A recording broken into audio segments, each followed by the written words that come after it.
Hardware asset lifecycle automation is included in the Paris release of hardware asset management. There is a new workflow for disposal orders, as well as additional workflow components to complete the asset order process. With hardware asset lifecycle automation, you get workflows that are ready out of the box and are built on industry best practices. Disposal order and asset order are prescriptive flows. There is no guesswork because the tasks and the flow between tasks are already set. These two workflows comprise two important events at the beginning and end of the hardware asset lifecycle. Matthew Taylor is a stockroom supervisor. He has two hardware assets in one of his stockrooms that are ready to be disposed. Matthew sees that there are two Lenovo T440p devices ready to be disposed. To start the disposal process, he types in disposal order in the navigation filter. From here, he selects create disposal order. He selects San Diego North for the stockroom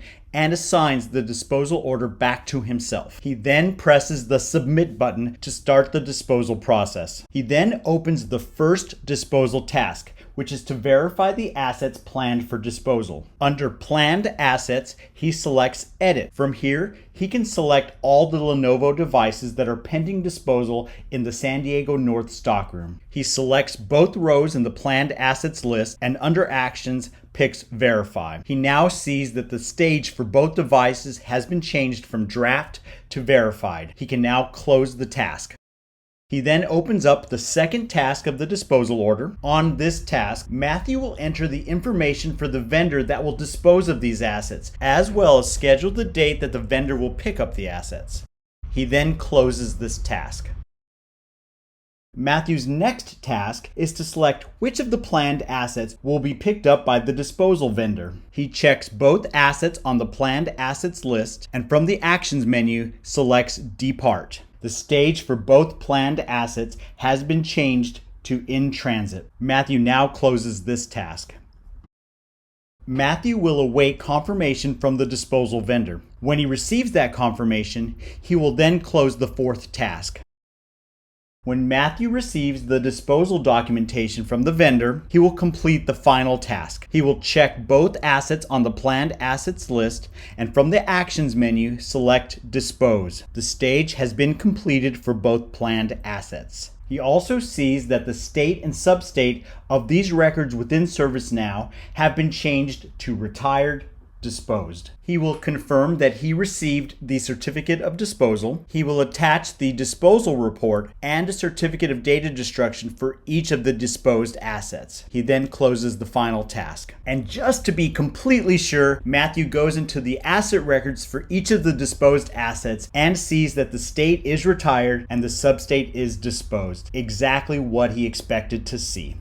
Now that the two hardware assets have been completely disposed, Matthew wants to order two new devices to keep in stock to replace the two that were just disposed. In the navigation filter, Matthew types inventory and selects submit stock order from the menu. On the stock order form, Matthew selects the Apple MacBook Pro 17-inch for the model, types in 2 for the quantity, and then selects the San Diego North for the stockroom. He then presses the Order Now button. Now that the order has been placed for 2 new MacBook Pro laptops, Matthew can open up the request to continue the order processing. First thing, the request must be approved. When the request has been approved, Matthew can open up the first catalog task, which is to source the requested items.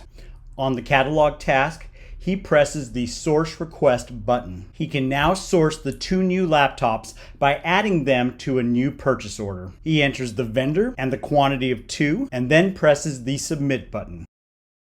From the Purchase Order tab, Matthew can now open the newly created purchase order. He presses the Order button and sees that the status changes from requested to ordered. When Matthew receives the 2 new laptops from the vendor, he will press the Receive button on the purchase order. As part of the receiving process, Matthew will enter the asset tag and serial number for both new laptops.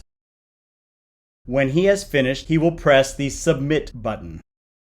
The status of the purchase order has now changed from ordered to received. He can see the receiving slip for the 2 assets received and see the asset record for each laptop created during the receiving process. Both assets are in stock and reserved for the 2 users. Since the receiving process has been completed, the request was set to closed complete. As we saw in the demos for disposal order and asset order, all of the tasks were ready to use out of the box. There was no guesswork as to which task should follow the prior completed task. The tasks completed all of the steps within the process, and the hardware asset data was updated automatically behind the scenes with each step of the process. There was no more guesswork and no more missing data updates. For more information, go to servicenow.com/itam. Thank you.